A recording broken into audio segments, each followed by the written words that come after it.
பாஞ்சாலியின் மானம் காக்க கண்ணன் மலைபோல் புடவை கொடுக்க என்ன காரணம்?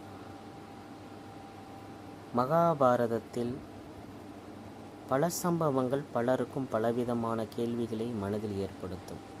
அப்படி ஒரு சம்பவம்தான் துரியோதனன் சபையில் கற்பில் சிறந்தவளான காந்தாரி, துரோணர், பீஷ்மர் உள்ளிட்ட ஆண்டோர்கள் இருந்தும் கௌரவர்கள் சபைக்கு பாஞ்சாலி இழுத்து வரப்பட்ட போதும் அனைவரும் மௌனமாக இருந்தனர். துச்சாதன் பாஞ்சாலியின் ஆடையை துயில் உறிந்த போதும் பாண்டவர்கள் உள்ளிட்ட அனைவரும் அதை தடுக்க முடியாமல் தலைக்கவிழ்ந்து நின்றபோது பாஞ்சாலி அழைத்ததும் புடவை தந்து அவளின் மானத்தை காத்தான் கண்ணன்.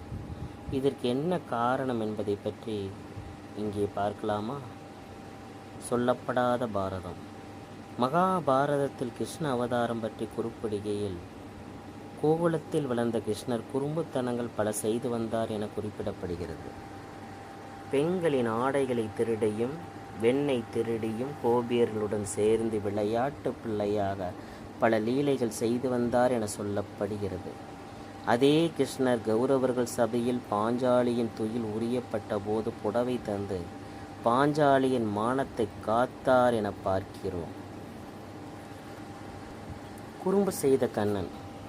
கோகுலத்தில் பெண்களின் ஆடைகளை திருடி குறும்புத்தனங்கள் செய்து விளையாடிய கண்ணன் பாஞ்சாலியின் மானத்தை காப்பதற்காக மலையளவு புடவையை தந்தார்.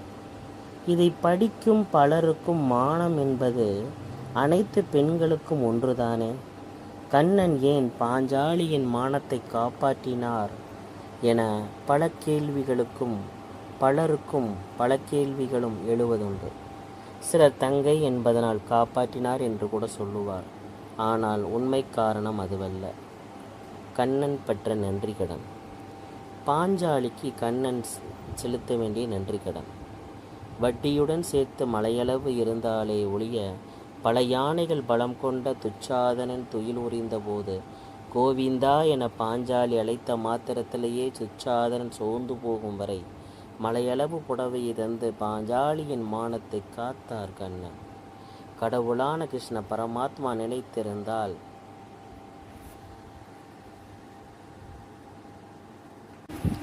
பல யானைகள் பலம் கொண்ட துச்சாதனன் துயில் உறிந்த போது கோவிந்தா என பாஞ்சாலி அழைத்த மாத்திரத்திலேயே துச்சாதனன் சோர்ந்து போகும் வரை மலையளவு புடவையை தந்து பாஞ்சாலியின் மானத்தை காத்தார் கண்ணன்.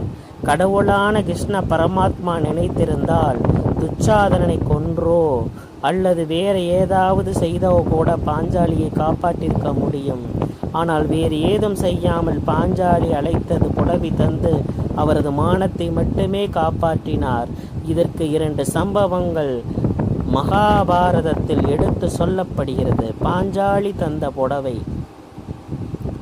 ஒரு முறை பழம் நறுக்கி கொண்டிருந்த கண்ணனின் கையில் கத்திப்பட்டு இரத்தம் கொட்டியது. இதை பார்த்த அனைவரும் பதறி போய் பலரும் பரிதாப மொழிகள் கூறியும் காயத்திற்கு பலவித மருந்துகளும் சொல்லி கொண்டிருந்தனர். அப்போது அங்கு வந்த பாஞ்சாலி கண்ணனின் கைகளில் இரத்தம் கொட்டுவதைக் கண்டு பதறிப்போனாள். கொஞ்சமும் தயங்காது தான் உடுத்தி இருந்த பட்டு புடவையின் ஒரு பகுதியை கிழித்து கண்ணனின் காயத்தில் கட்டு போட்டு இரத்த போக்கை நிறுத்தினாள். பாஞ்சாலியின் கருணை பாசம் எப்படிப்பட்டது என்பதை அனைவரும் உணர செய்வதற்காக இதுவும் கண்ணன் நடத்திய நாடகம்தான். இருந்தாலும் தனது தாய் உள்ளம் கொண்ட பாசத்திற்கு முன் பட்டாடை பெரிதாக தெரியவில்லை பாஞ்சாலிக்கு. இந்த பாசத்திற்கு நன்றிகடனாக பாஞ்சாலிக்கு உதவி செய்ய சமயம் பார்த்து காத்திருந்த கண்ணனுக்கு துரியோதனன் சபையில் வாய்ப்பு கிடைத்தது. தனது காயத்தை சரி செய்ய பாஞ்சாலி அளித்த சிறு துண்டு புடவைக்கு பதிலாக மலையளவு புடவையை கொடுத்து அவளின் மானத்தை காத்தான் கண்ணன். கண்ணனின் மானத்தை காத்த பாஞ்சாலி. இதேபோல் மற்றொரு சம்பவத்தின் போது குளத்தில் நீராடி கொண்டிருந்த கண்ணனின் ஆடைகளை மீன் ஒன்று பறித்து சென்றது. இதனால் கரையேற முடியாமல் தண்ணீருக்குள் தவித்து குளிரில் நடுங்கி கொண்டிருந்த கண்ணன் பார்த்தபடி பலரும் அவ்வழியாக சென்றனர். அப்போது அவ்வழியாக வந்த பாஞ்சாலி கண்ணனின் நிலையை உணர்ந்து தனது ஆடையில் ஒரு பகுதியை கொடுத்து கண்ணனின் மானத்தை காப்பாற்றி கண்ணன் கரையேறி வர உதவினார். தனது மானத்தை காப்பாற்றிய பாஞ்சாலியின் மானத்தை துச்சாதனன் துயில் உறிந்த போது அவன் சேர்ந்து போகும் வரை புடவைகளை தந்து பாஞ்சாலியின் மானத்தை காப்பாற்றினான் கண்ணன்.